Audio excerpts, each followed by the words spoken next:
Well, for many, the holiday season is one of joy, but for many, it can also be a very difficult or challenging time of year. That can be especially true for those who are struggling with addiction in their families and loved ones.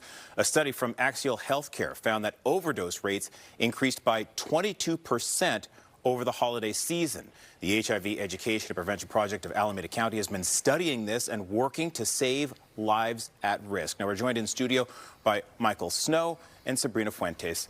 Thank you guys for joining us so much. Sabrina, we're going to start off with you. First off, let's talk about why the holidays can be so difficult sometimes for those who are struggling with addiction.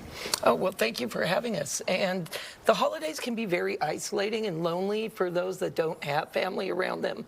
A lot of people have issues with their family. There's stigma around those that are often using substances or have distance.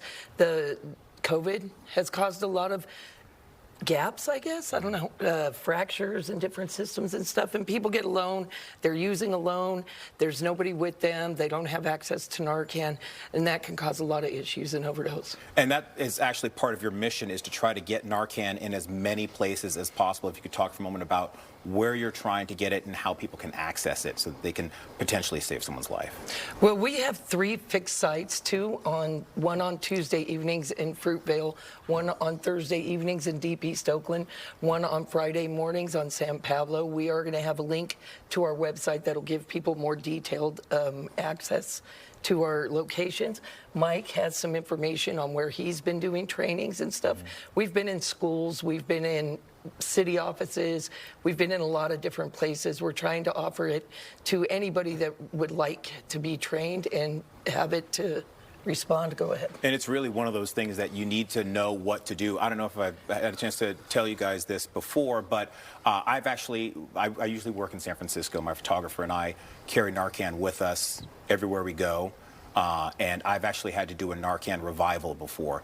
And the entire time that I did it, I was very nervous because nobody had talked me through what I'm supposed to do, how I'm supposed to do it. So while I was administering it, I didn't know, should I be doing chest compressions, should I be doing whatever. So I called 911 at the time. But for those, and fortunately we had a very good outcome. That man that I found was able to be revived. Absolutely. Michael, if you could walk us through the process, how should this look? What should you be doing if you do have Narcan? And also, if you don't, what do you need to be doing?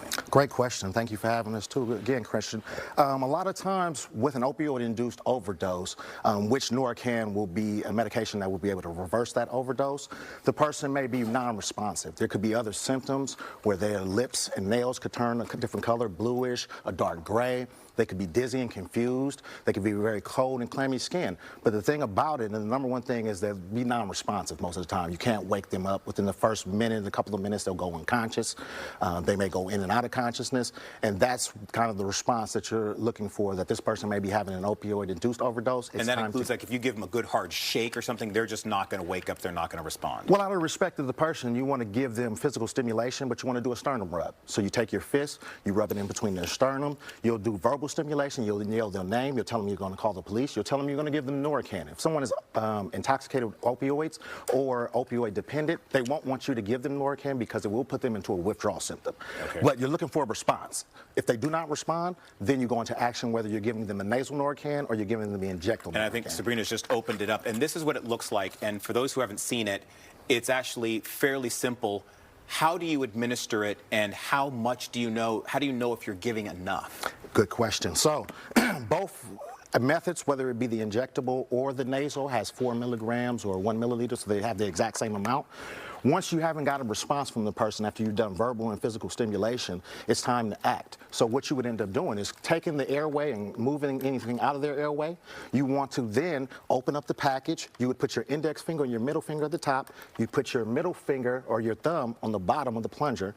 You would get the chin and you would close or open up the airway. You would put it into the nostril, and how you know you've gone far enough into the nostril is your finger should touch the bottom bridge of their nose. Okay? You would pinch the other nostril. You'll give them the full dose, extend the whole dose into them.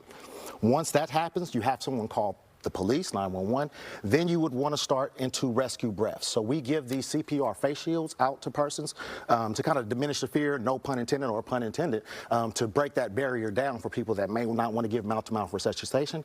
This is essential to help the process of the person reversing the overdose due to the fact that rescue breaths help with oxidation into the person's brain to get them to burst. And that's really a lot of it, is that they're not breathing. So that's the danger. Is you need to, and you hit on some of the critical points, which is administer the Narcan and absolutely call 911. Michael Snow and Sabrina Fuentes, thank you both for joining us so much. This information very well could save lives. Thank you so much. Absolutely. Thank you.